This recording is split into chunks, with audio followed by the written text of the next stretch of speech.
नमस्कार दोस्तों, आज का हमारा टॉपिक है परिणाम।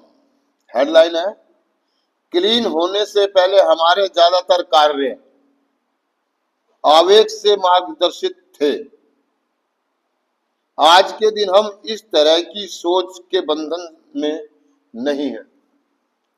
आगे है दोस्तों, क्या आप कभी कुछ कर गुजरने के प्रलोभन में फंसे हैं जबकि आप जानते थे कि इसके नतीजे विनाशकारी होंगे? क्या आपने कभी सोचा कि जिसे करने के लिए आप इतने ललायित हो रहे हो वह कितना नुकसानदायक होगा, फिर भी चल दिए वह सब करने के लिए? कहा गया है कि हर कार्य का परिणाम अवश्य होता है। इससे पहले कि हम क्लीन हुए, हम में से बहुत से इस बात को मानते ही नहीं थे, लेकिन अब हम पूरी तरह जान गए हैं कि इसका अर्थ क्या है। हम जान गए हैं कि हम जब भी कुछ करेंगे तब हमें उसका खामियाजा भुगतना ही होगा। अब हम जाने अनजाने में ऐसा कुछ भी करने का फैसला नहीं ले सकते जबकि हम यह भली भांति जान चुके हैं कि हम अपने कर्मों की वह कीमत अदा करना पसंद नहीं करेंगे जो हमें देनी पड़ सकती है।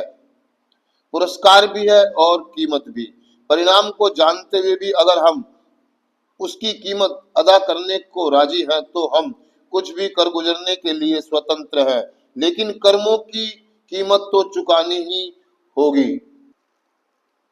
दोस्तों, परिणाम है ना, वो लास्ट लाइन में कह रहा है कि कीमत तो चुकानी ही होगी। अर्थात दोस्तों, मैं एक बार फिर से समझाना चाहूंगा, जो वो कह रहा कि क्लीन होने से पहले हमारे ज्यादातर कार्य आवेग से मार्गदर्शित थे। आज के दिन हम इस तरह की सोच के बंधन में नहीं है। मतलब जब कह रहा है कि जब हम नशा कर रहे थे तो हम आवेग में आ जाते थे। क्या है आवेग, समझते हैं आप? जोश में, जुनून में। मतलब हम कोई भी काम करने से पहले या कोई भी अच्छा या बुरा करने से पहले हम सोचते नहीं थे, और कई बार इतने जुनून में आ जाते हम देखते देखी जाएगी जो होगा, देखी जाएगी। समझ रहे आप मेरी बात को? मतलब उनके परिणामों की तरफ कभी ध्यान ही नहीं दिया, क्योंकि कहने का मतलब ये है कि बस जिसने सर पे कफन बांध लिया, या ये कह दो जिसकी उड़ गई लोही तो क्या करेगा कोई। मतलब या तो हम बहुत ज्यादा बेशरम नक्कटे हो चुके थे, है ना, या फिर हमने सर पे कफन बांध लिया था। मतलब मौत तो मरना तो है ही, तो हम तो डूबेंगे सनम, तुम्हें भी ले डूबेंगे। माँ मरे, बाप मरे, बहन मरे, भाई मरे, हमें कोई फर्क। मेरे बच्चे बर्बाद हो, मेरा खानदान बर्बाद हो, मेरे माँ बाप की पगड़ी